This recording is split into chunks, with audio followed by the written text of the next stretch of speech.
Okay, you can go. All good? Yeah, good. Woo! All right. Hey! Good stuff. All right, welcome again. So I think what we'll do is, if you've got questions, Heidi is back on her computer. She can moderate those questions for you, and we'll answer those towards the end. I think you can pop them up using the comment section. So today we're going to have a look really just at a basic intro into dietary fats. If you've done the course with us, you will likely know a lot of this, but it might just bring things. And so good. And if you're new to us, you might just need to put your volume down over there. Down. We're having fun. If you're new to us, then this might be something new. So there's our butter, which we'll hopefully find out soon, quite as bad as we once thought. And there's our two bunnies, our poor bunnies. The girls have listened to this already before. One that's deaf and one that has a sore bottom. So let's move on. Now, some of you will know me. I'm the director of Cadence Health. I'm also a registered nutritionist. Cadence Health itself, we provide continuing education courses to the fitness and health sector, and we also now offer recognised lifestyle food and wellness coaching courses in conjunction with Wellness Coaching Australia. So today's a free webinar. As I say, it's just on the fundamentals. We are recording this, I hope, and you will find hopefully a recording of it on YouTube in the next few days. I'll get that set up for you, Heidi and Candice. So this session, what we'll look at is the classification and the structure of lipids. Don't roll your eyes, guys, because it's just a brief introduction, and hopefully it will make a bit of sense of some of the biochemistry. We'll look at triglycerides, fatty acids. We'll briefly touch on the omegas, more to do with their structure than anything, because that's an enormous topic of its own. TFAs are trans fatty acids. We'll have a look at those. And lipoproteins, which are your cholesterols. We'll look at the functions of fat, and by doing that, hopefully you probably don't need any convincing that fats are absolutely essential, but if there's any of you out there who are worried about too much fat in your diet or trying to cut fat out, then hopefully we might convert you away from that a little bit. We'll also look at the new knowledge around saturated fats, that not all saturated fatty acids are a problem, and the research around that. And then something a little bit more take home in terms of how do we know how much to eat and of what type. And you know, there's, because of the new information around saturated fats, it's actually quite hard, much harder now to actually discern what you should and shouldn't be eating, as if it wasn't hard enough in the first place. We'll look at the low fat myth, really, that it's not all it's cracked up to be, and we'll finish off with cholesterol and HDLs, LDLs. Incidentally, at the end of the PowerPoint presentation, we'll try and have it as a PDF, the whole document, so you can print them off as notes. And there's references to a lot of the studies at the back, so if you wanted to read more, then all that information's there. Right, let's crack on. Hope hair raising. There's our little girl. I think she looks a bit scary, but hopefully this won't be too scary. So dietary fats, or lipids as they're more appropriately known, can be either simple, such as the fatty acids, you know, that's your mono thing, or triglycerides. They're fairly simple sort of structures as compared to what you call compound fats, such as phospholipids. So they are fats with other components, such as phosphorus, and in the case of phospholipids, they line every in your body. In fact, it's called a biphospholipid layer. Two phospholipids join together, and they literally hold the structure of your cells together. And compound is something that's a little bit more complex, are the lipoproteins, for example, cholesterol. And they're compound insofar as they're not only made up of lipids, but they're made up of proteins. Oh, crikey, what are the other things? All sorts of things. Proteins, fats, all sorts of stuff. So triglycerides, TG. So there's make the PowerPoints a bit more efficient in terms of wording.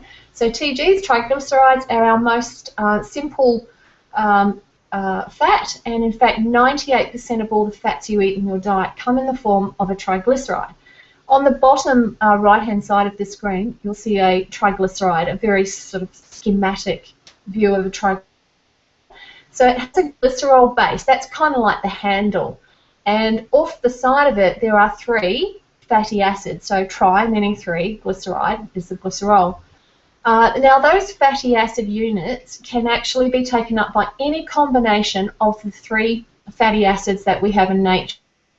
So that would be either a monounsaturated fatty acid, so a MUFA, or a polyunsaturated fatty acid, a PUFA, or a saturated.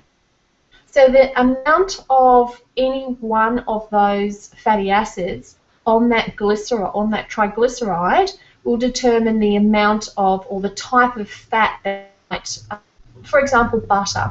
Butter would have a lot of its fatty acids on the triglyceride taken up with saturated fatty acids, but it will still have mono and a little bit of poly as well. So when we talk about butter being a saturated fat, what we're really referring to is that it is predominantly saturated fat, and it's solid at room temperature, or relatively, depending on what sort of temperature it is outside.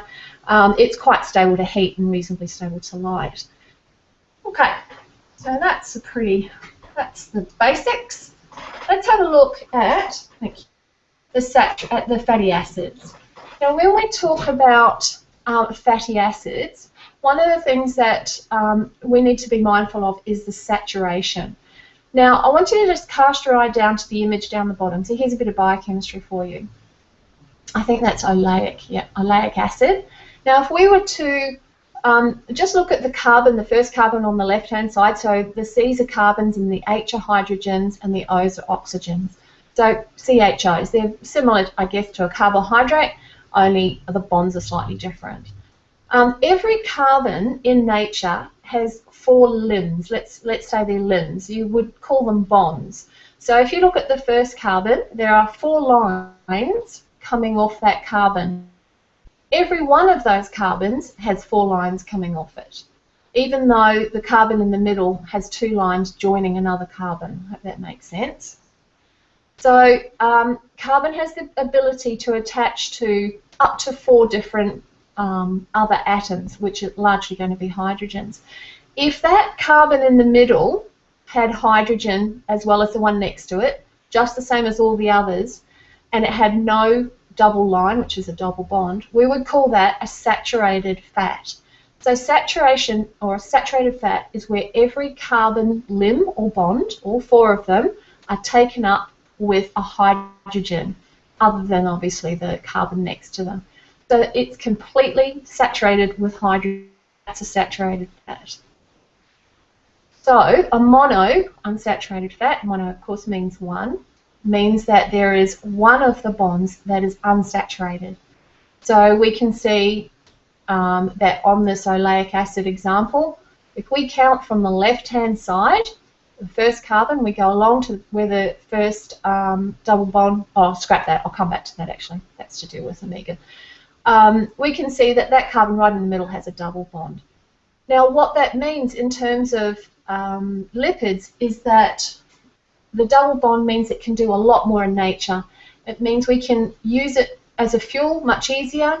It has a lot more benefits or functions within the body, and that's why you see things like monounsaturated fatty acids are quite predominant in the Mediterranean diet.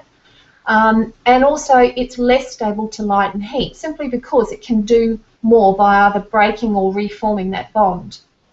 And obviously when you look at a polyunsaturated fatty acid, and we'll look at one in a moment, there are poly, meaning 2 or more, double bonds.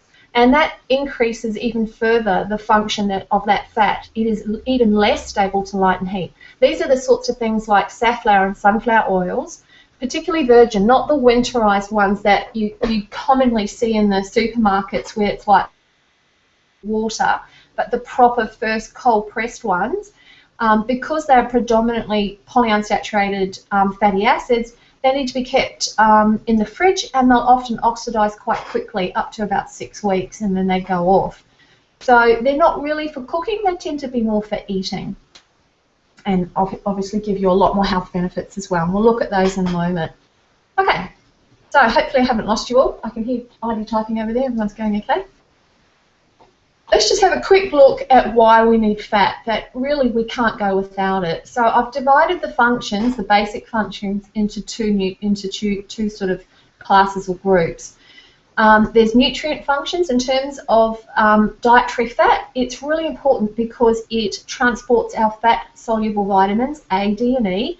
A for mucous membranes, D for bone, E for eyes, for example, all around the body. Without fat, we actually aren't able, doesn't matter how much you plug into your body in terms of supplements, we aren't able to actually transport it around the body if we don't have appropriate amounts of fat. And actually, if you think about, I think years back, it must have been about 8 years ago, there was some stuff called shell, gosh, what was it? It was crushed shell, and they used it as a sort of the dietary supplement for people on diets to reduce their fat intake, because we all believe that fat was killing us and making us enormously huge. And it used to soak up all the fat that you ate with any meal. So you could eat a McDonald's whatever, and this stuff would soak up the fat, keep it within the intestinal canal, and then you would excrete it out the other end. Well, what then happened was people were becoming so deficient in fat-soluble vitamins because they weren't actually getting enough fat to transport those around the body, that they had to do all sorts of funky things with that sort of stuff. In fact, you very rarely see it on the market.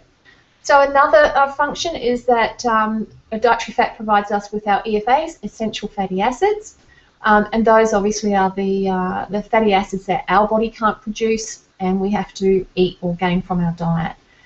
In the 1 gram of fat gives us 9 units of energy or calories, and it's pretty readily stored within the body, so it gives us an enormous store of energy. Fat is essential. I think we had a question about this on the Facebook. It's essential for the production of a number of our hormones, including estrogen, testosterone, and progesterone. Generally, when you see an ONE, O-N-E, on the end of a hormone, it has what they call a cholesterol skeleton, and that's a sort of a circular chemical structure that's created by fats, large fat sort of component. And it's involved in insulation and protection. So there's a layer of fat behind your kidneys, for example, and it tends to protect it from sudden impact, and there's also a layer around our central nervous system which cushions any blows, or ideally any not too full-on blows. Taste and texture. As we know, when we take out fat from food, you lose the texture of fat. Heidi is probably much better at this, having done food science, but fat has a certain sort of texture in your mouth that's very appealing to us, and it also enhances taste. So once you take it, add in other stuff, and we'll look at that in a moment. We need it to produce red and white blood cells for our immunity and just our basic living. And as I've said before, it's integral in what they call the biphospholipid layer of every single cell in your body. So if I were to say, oh, look, I want to get rid of all my fat, you'd be sacrificing potentially one or many of those functions if you did that. In fact, I think it was Pritkin got his intake down to about 4, oh, I know it was single digits, and then he died of a heart attack. So essential, absolutely essential. The question is quality and quantity. So we'll move on. Hopefully we'll address that as well. Okay, so really what we might need to consider is carbon counting rather than calorie counting. I thought that was a novel idea.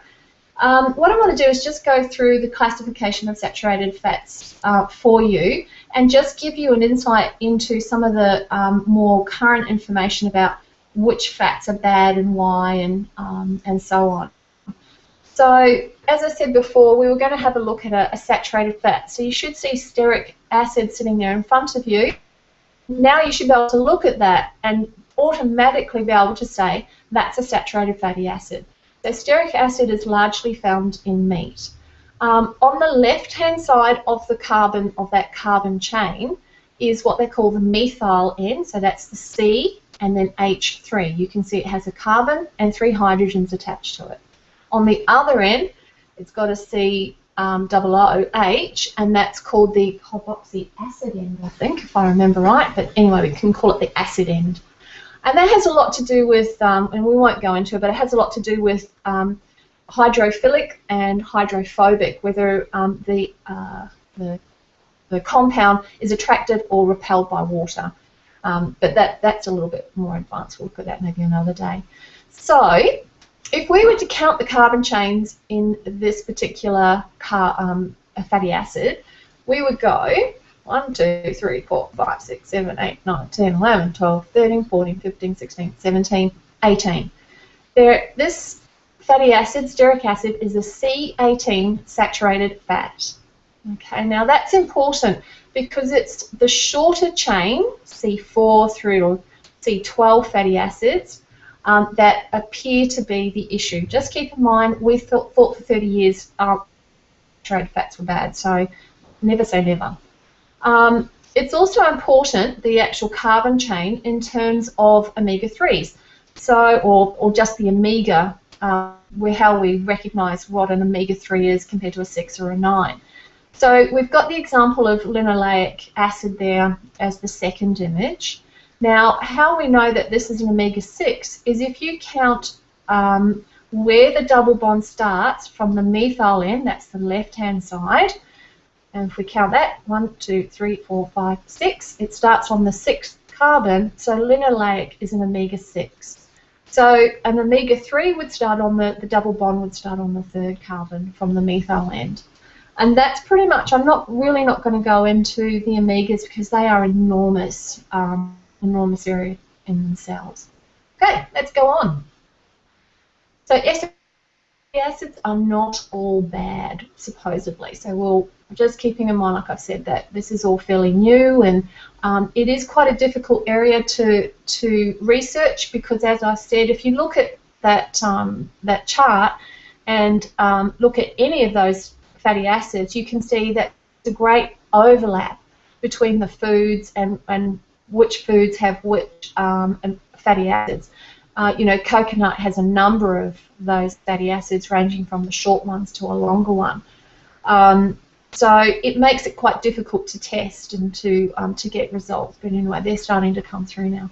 So the baddies, for lack of a better word, that should be in inverted commas, are thought to be lauric acid, that's a 12, stearic acid, C18, and palmitic acid, C16. And they are believed to increase LDL, low-density lipoprotein cholesterol. So those are thought to be an issue. Whereas stearic acid, C18, is neutral, has a neutral effect on cardiovascular, on lipoproteins, it seems. However, the overall effect of saturated fatty acids on cardiovascular disease is still unclear, and that's because of the complex nature of any food and what compounds it has in it, but also just the effect of those compounds in isolation and with each other. Now, I think it's an interesting quandary. I know we've put it on Facebook a few times. We get a lot of people reminding us that coconut is a, in inverted commas, a superfood.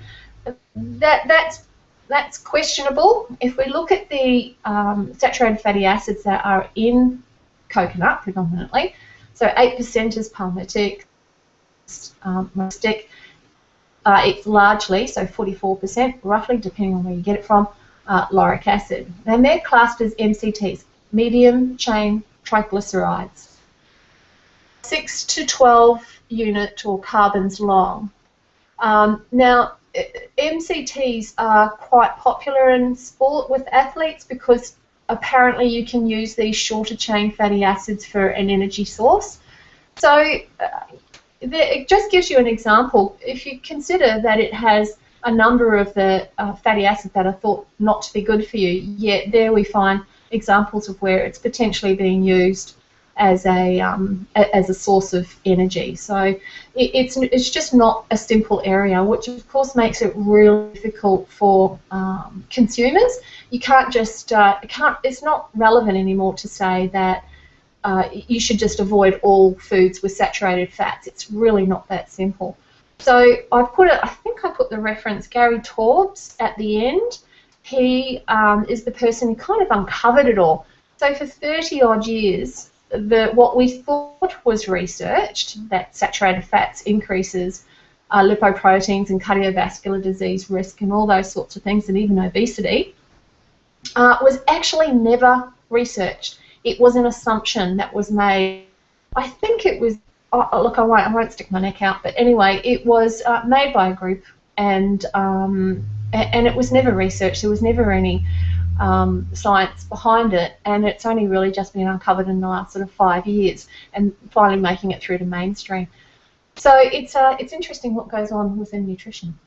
Okay, let's have a look. So, unsaturated fatty acids. We know now that there is actually more evidence for the benefit of swapping your saturated fatty acids for polyunsaturated fatty acids over carbohydrates. In fact, there is some evidence to say that swapping unsaturated fats carbs actually increases your risk to metabolic syndrome and lots of other issues.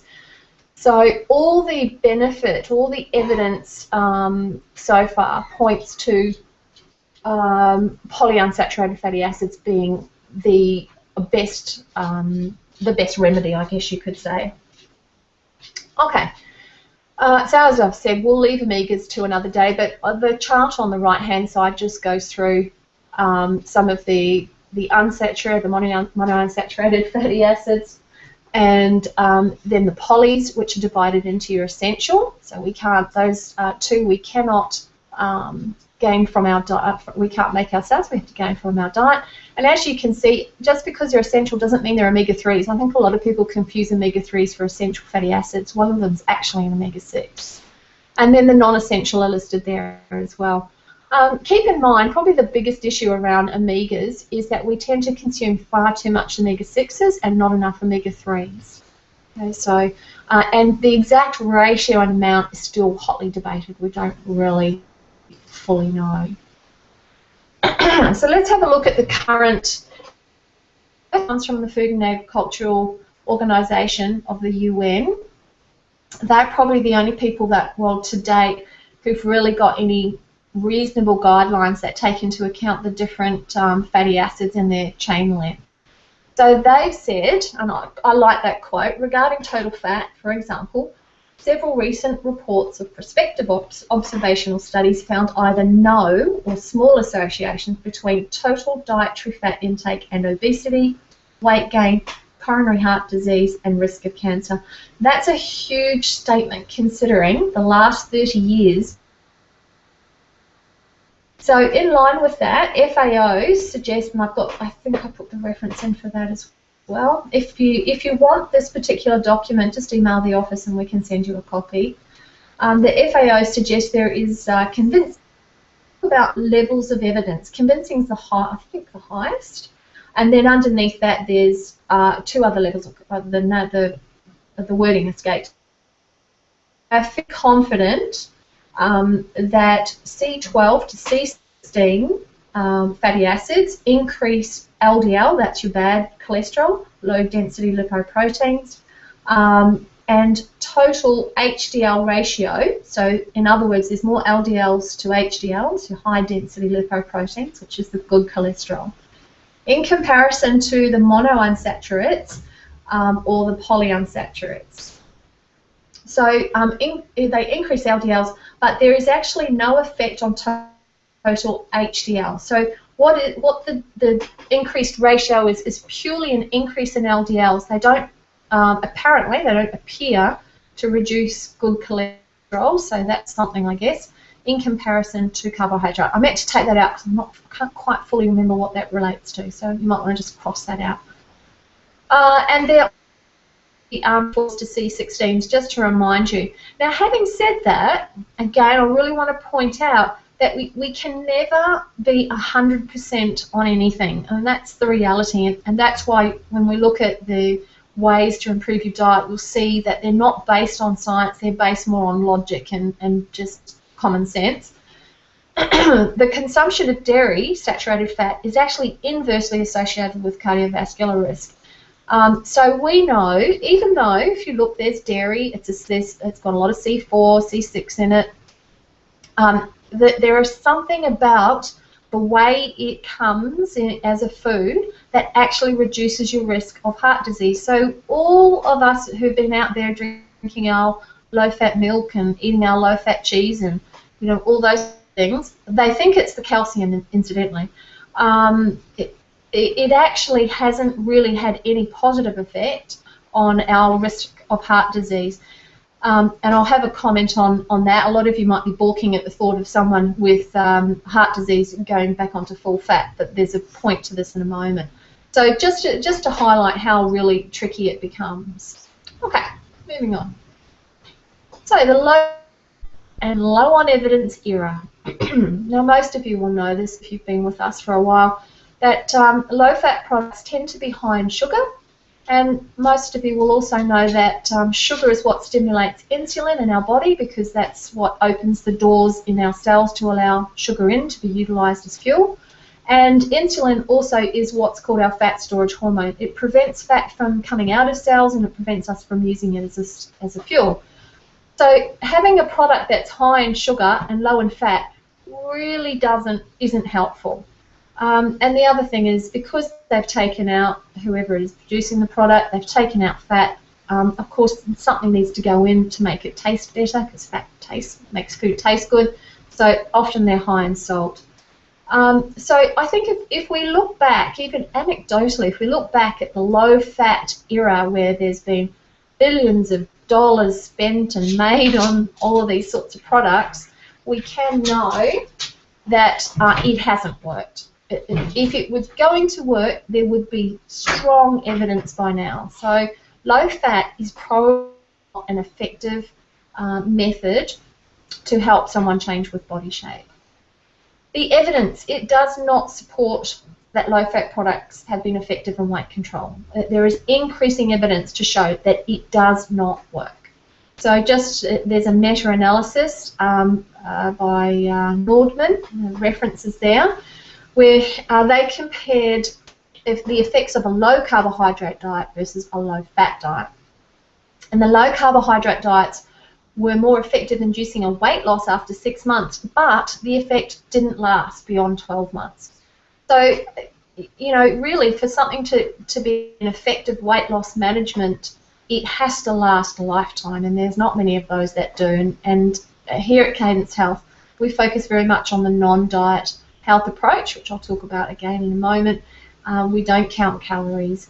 We're not too body image obsessed, and if something's going to work, it needs to work in the long term. So there's no clear benefit of either diet, of either one of those diets, in terms of their cardiovascular risk. What we do know is that the Mediterranean diet seems to be the most effective. It's even more effective than low-fat diets in inducing clinically relevant long-term changes in heart disease and inflammatory markers. So we do know that some of the saturated fats, particularly when they're stored within our body, obviously, actually have a inflammatory process. What happens is, as the fat cell accumulates fat, it starts to get stressed, for lack of a better word, and we get immune cells called macrophages going in to mop up these cells as they spill open or overspill and die and age, and that actually creates a lot of quite strong inflammatory responses. So we do know that being heavily overweight and obese also promotes inflammation within the body. Alrighty, moving on. Oh, isn't he cute? Look at a little tail. How much is too much? If you're too full to stand up, perhaps that's too much. But that was cute. Okay. Smiley face, smiley face. How much is enough? Well, again, this is from FAO, because, as I say, they're really the only ones who stuck their neck out to give us any guidance. The minimum total fat intakes for adults for the general population is 15% of energy, and that is believed to provide your adequate amount so that you've got enough energy, essential fatty acids, fat-soluble vitamins, and so on. That's for most individuals. There are always going to be people who don't fit within that guideline. For people of reproductive age, but also for adults who have a low body mass index, so under 18.5, and that would often be people who have eating disorders or even young children, who have feeding issues. So it's recommended a slightly higher rate of 20% of energy. Also in developing countries, obviously, they're going to be find accessing fatty foods much more difficult, and they have much higher rates of malnourishment. Incidentally, there's more people who are starving in the world than are obese, so it's an interesting quandary that we focus a lot on obesity. I guess it's just more of a challenge to the Western countries. The maximum they suggest is between 30 and 35% of your total energy intake. So that's all of your calories. Only 30 to 35% should come from total fat. Okay, so that's interesting, but let's put it into some plain language. Enjoy all foods and eat a variety. So these are the sort of my top 8, I guess, for knowing how much to eat and making sure you're eating the right sort of fats. And look, you could really put it all together and just say eat a Mediterranean diet. There's just so much information coming. So we know if we eat variety, it reduces our the focus of any contaminants in our body, but at the same time it spreads a whole array of nutrients, in our diet. Focus on quality, and by that I mean literally number 4, avoid the processed fats and oils. So buy fresh meat over processed meat, fresh produce, all those sorts of things. Generally when man, in inverted commas, or woman, gets together and creates a food, by and large it's not going to be the best food we should be eating. There's not many, other than chocolate, there's not too many that are really good. We need to also recognise our body signals, and this is something that Linda Bacon and Fiona Weller, she's an Australian dietitian, they work a lot on, in that we have lost up to about 2. We are excellent at self-regulation over a 24-hour period. Infants or young children up to 2 can actually regulate the amount of energy they eat over 24 hours much better than we can do if we measure everything out. And it's actually really important to honour that, and that's one of the factors they think in of satiety. We do all need to get back to that. We need to honour it. We need to be able to understand and feel when we're full. We need to be able to look at something and understand that whether it's too much or not enough, or just enough. This is what we should be really focusing on, not calories and points and those sorts of things. It's more sustainable. It gives you much longer term outcomes, and it gives you much better emotional outcomes as well. So fish, eggs, I put an asterisk there because so fish, eggs, plant-based fats, will be a preferred option, and instead of, in terms of where you're getting your fats from. And I've eggs because you will only get omega-3s from them if they are fortified, but those other foods will have omega-3s as well, particularly the fish. If a product to be fat altered, then perhaps it's a eat in moderate. So a good example is cheddar cheese. A lot of people love cheese. My sister could easily eat a 1 kilo block when she was about being a good Kiwi. So, but if we have to have a low-fat product, why not just eat it in lower amounts rather than alter the actual product and take out the this and the that and add in this and do all sorts of things to make it palatable?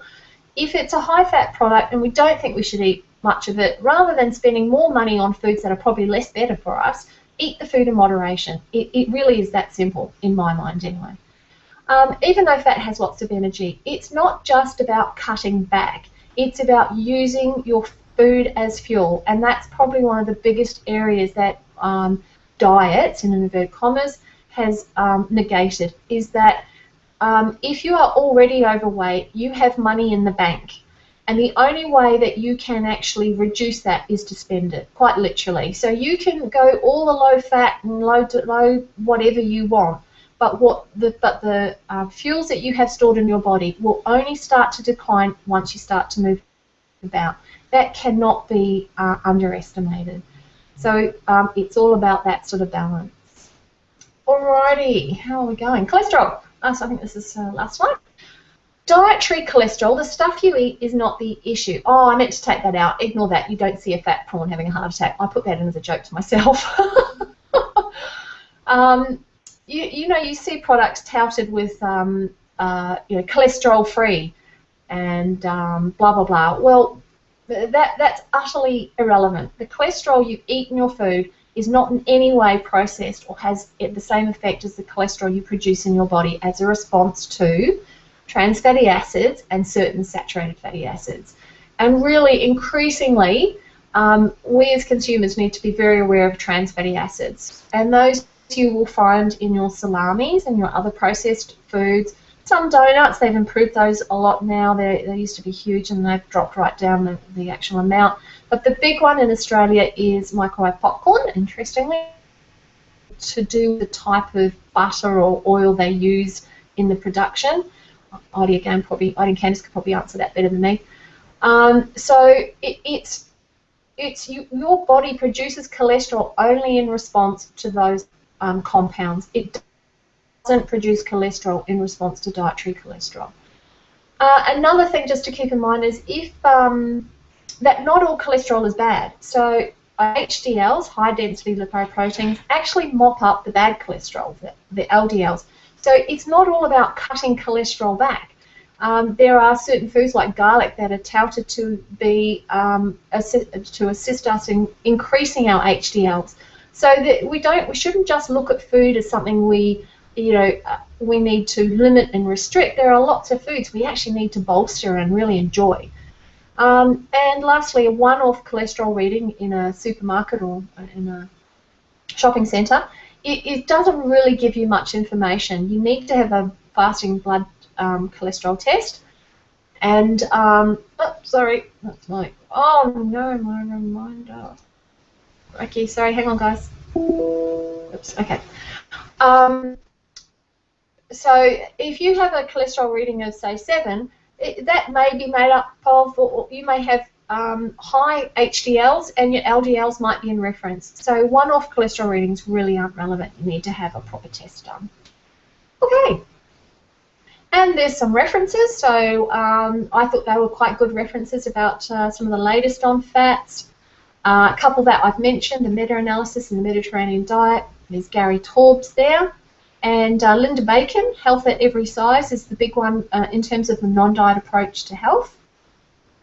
And there's our references, so our website. We've now got a new resources page. It's not specifically our resources, but it is government and healthy eating booklet resources that we use and are really useful for personal trainers. And there's also our Facebook. So that's it, guys. I'm going to just pop over to Heidi's table and just see if there's anything that I needed to answer.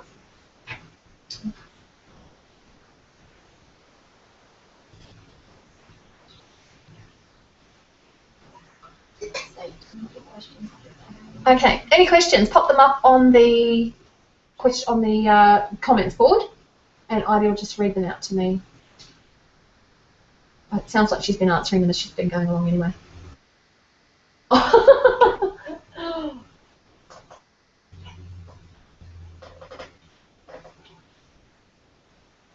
I hope you enjoyed that. We'll try and do another one on protein in the next, probably next month. So that will be our 3 basic macronutrients. The micronutrients is a hard one because unless you're a dietitian or a nutritionist, you can't really do much with supplements. Not that it's all about that. And we'll try and put some special topic webinars as well. So we're hoping to really pump out quite a few of these so that they're just supporting your learning a bit more. No questions? Penny's asked, omega-6 are a meat source, yes, does that conflict with the swap to saturated fatty acids? Omega-3, omega-6 meat are conflict with the ratio or the swap to saturated fatty acid.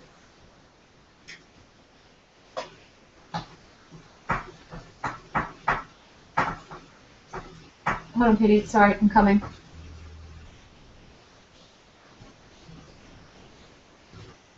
So I'll just ask her to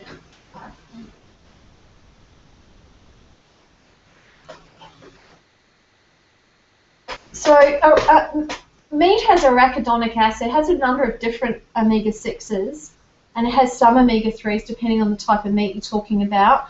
If you were to look at the Mediterranean diet, they do consume some meat, but it's not as their diet's not as heavily represented by red meats. There's a greater amount of plant-based fatty acids as well as fish. So I think the thing with meat to keep in mind is that it is a food that needs to be in moderation, red meat, because it has other issues in terms of when you cook it, some of the compounds, the byproducts that are made from it, and there is still decent research linking red meat to a number of cancers. And I'm not trying to scare anyone, but there is reasonable research that excessive amounts of meat, and I think they were talking in the range of about 150 grams in a meal, more than 3 times a week, was starting to get nearer to a limit that they wouldn't recommend, and that's from the Cancer Council. I do have that reference, Penny, if you want it. Just flick us an email and I can send that off to you. Does that answer the question, roughly? Any others? No others? I'm guessing that means everyone's fully understood everything. If you're too embarrassed to ask a question because you think it's silly, and I bet it's not, just send us an email. We can answer it that way. All right, guys, that's it. Let's get back to work, and we'll talk to you again soon. Bye.